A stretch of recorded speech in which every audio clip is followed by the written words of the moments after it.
Greetings and good fortunes, my fellow patrons of darkness.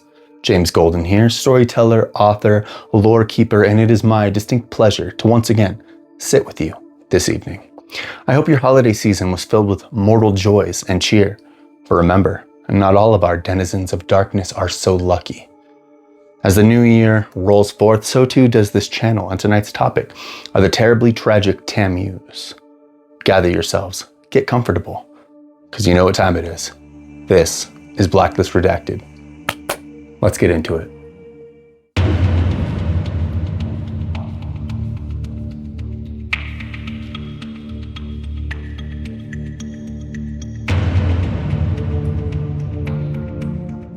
Tammuz.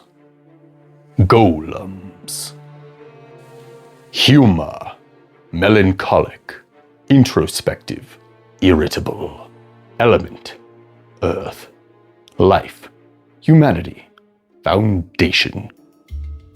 Nothing lasts forever, but some things last a very, very long time.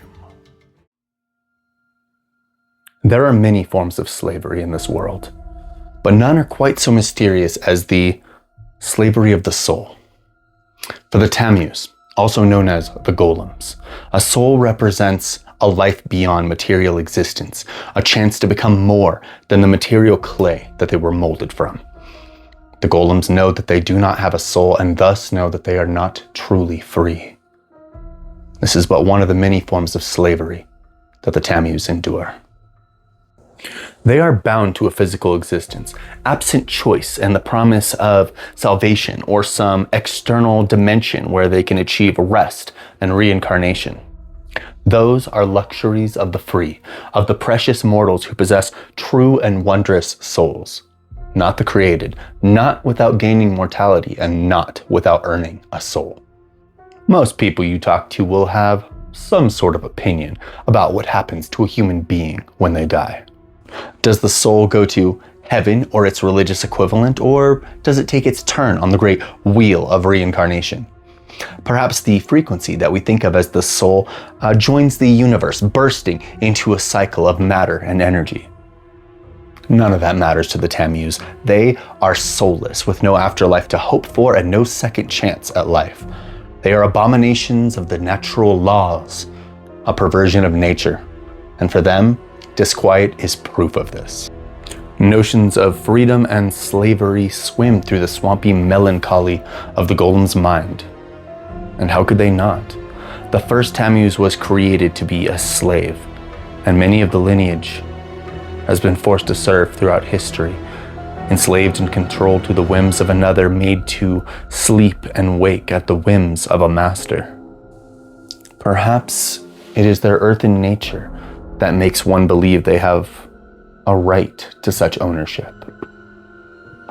Each golem is crafted from the sturdy and powerful dead and empowered through blood and soil, taking on the nature of the earth that makes them what they are. Stoic, impartial, rarely able to be moved from a decision, they are hardy creatures capable of enduring a tremendous amount of abuse before lashing out. But when they do lash out, the result can be biblical. Like the earth that bore them back into the world, their anger is swift, volcanic, and devastating. When a golem explodes, it is done with terrible, indiscriminate force. Unlike the Frankenstein, who experienced torment through acts of vengeance, the Tammuz go on mindless rampages, leaving nothing but ruin and destruction in their wake. Torment is but another form of slavery to the golems. A sign that they are not free from impulse, not free to react rationally to trauma, not free from their own monstrous natures. Torment is just another battle to fight, and in this, their nearly unending patience is a boon. They have no time for the cerebral approach of the Osirans or the mystical what-ifs of the Olgans. They simply trudge forward until they find the road to mortality and the freedom that they crave. This bullheaded determination, sheer-minded and stubborn, is a trait shared by all of the Tammuz, and it gets them farther on the pilgrimage than many others who surpass them in knowledge and finesse. The golems are understandably reluctant to create more of their own, as the act of creation condemns the new being to a life of slavery.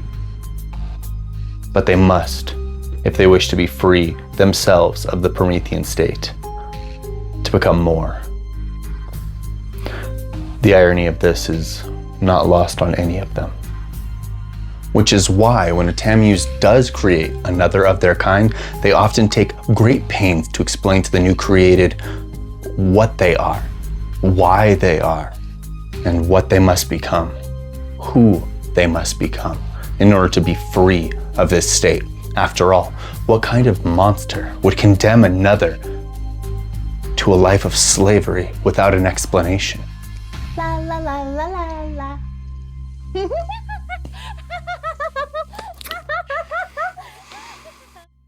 When the Generative Act must be performed, strong and hardy bodies accustomed to hardship are choice. And with very simple reasoning. This new golem must be able to survive the horrors of slavery, endure tremendous suffering, and with such stamina, find true freedom. Once the correct body is located or assembled, the Tammuz takes it to a place with deep, bare earth. She writes a word of power, a name of God, on a slip of paper, one that can never be spoken or written anywhere else. She imbues it with her Azoth and slips it under the corpse's tongue. Then they prepare the body for slavery in some symbolic way, shaving the head, tattooing the flesh, outfitting it with jewelry. She then buries and leaves the Promethean for a time, a day, a week, a month. The process varies, for only when the new Promethean, the new golem, has absorbed the strength of the earth can he dig himself from the ground and begin his suffering. For the first few days to weeks, the new golem is temporarily mute. They understand language, and some can even read and write, but something in their earthen nature renders speech difficult. Even when they gain the ability to speak, many choose to stay silent. They can talk at great length, but again, many rarely do. Small talk is meaningless to them. They have no time for posturing, theatrics, or putting on airs. They mean what they say, and they say what they mean. Brevity is their power, and they can accomplish more with a few words than some can accomplish with thousands. All that said, their reputation among other Prometheans is often less than stellar. Many Galateids consider them lumpen, malformed, or unfinished. The children of Osiris can see the obvious use in such stamina and muscle, but not much thought beyond that. They all underestimate the golems. They are beholden to no one, man, Promethean, or monster alike, and they refuse to be enslaved.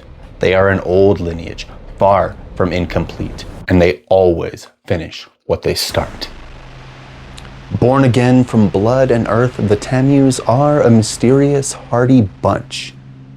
But where do they come from? As they were not blessed with the gift of gab, the stories they've told and the origins that they've retained are both contradictory and vague, but we'll do our best. The story most often offered as the origins of the Tammuz is called the Golem of Prague. In this tale, a 15th century rabbi named Judah Leib ben Bezalel, or simply Rabbi Leib, built a man out of clay to protect the Jewish people. If I butchered that, I deeply apologize. He harnessed the elements and gave it life by writing one of the names of God on a slip of paper and placing it beneath the golem's tongue and inscribing the word truth on its forehead. At night, in order for the golem to sleep, the stories say Rabbi Leib would remove the slip of paper from its mouth or erase a letter on its forehead to spell met instead of emet, death instead of truth. The stories say that Rabbi Leib had complete control over the golem, but forgot about it entirely one night. Without the name of God removed from its mouth, it gained awareness and went on a destructive rampage, ruining the streets of Prague, burning buildings, until finally the rabbi was able to find it and pry the slip of paper from its howling mouth.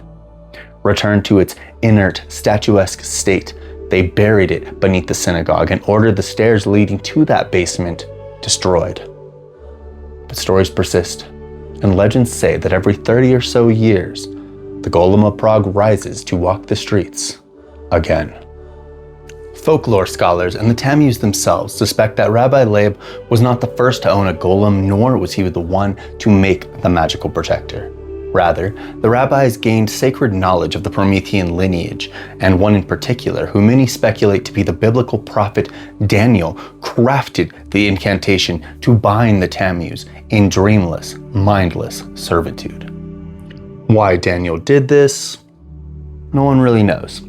But whether noble or selfish motives, this was the spell that Leib used. One with very simple rules.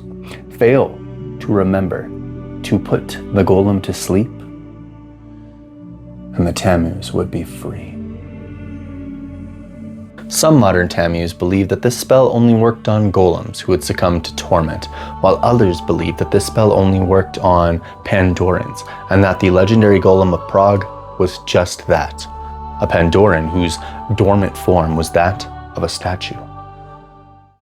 One thing is for certain. If any Tammuz ever found a written copy of the spell, they would destroy it immediately, without a second thought. The idea of a human magician controlling Prometheans or Pandorans is too horrible a thought to entertain. Yes.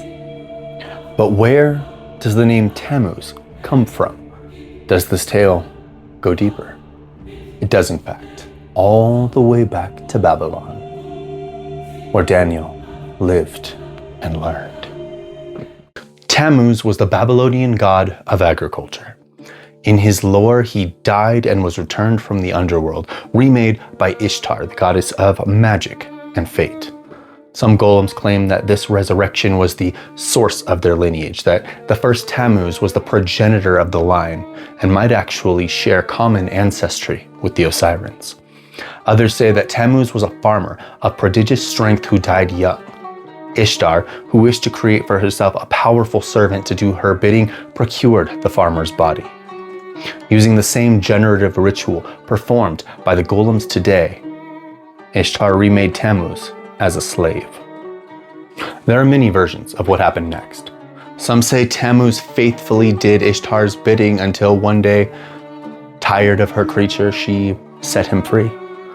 Others say that one day Ishtar's magic simply failed her, and that the creature went on a rampage, escaping, destroying the palace in the process. No one really knows what became of Ishtar in these stories. Some say Tammuz killed her and hung her from a hook in the center of Babylon, but this is just speculation. Others who have told these stories to the Osirians learned that Ishtar's story somewhat parallels Isis in Egypt, and that the two lineages may in fact share a common demiurge. Regardless, Tammuz escaped, though he never truly left the region. Before he attained mortality, he crafted one other Promethean, named Nebu, to carry the lineage and travel abroad.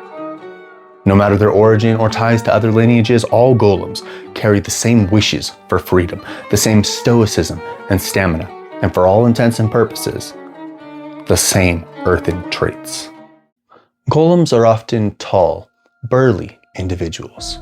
Some are beautiful, some are hideous, but more often than not, they are simply unremarkable. They bear the markings of slavery and the designs of it throughout history, from tattoos and brandings to jewelry and shaved heads. These markings might draw attention in certain circles, but they're nothing more than human trappings, and nothing compared to the golem's disfigurements. When their true Promethean nature becomes visible, the Tammuz appear as earthen entities, clay people, bearing cracked skin flecked with bloodless valleys. The smell of wet, upturned earth reeks from them. They seem wet, like mud, with slicked back hair if they have any, and eyes like burning stones.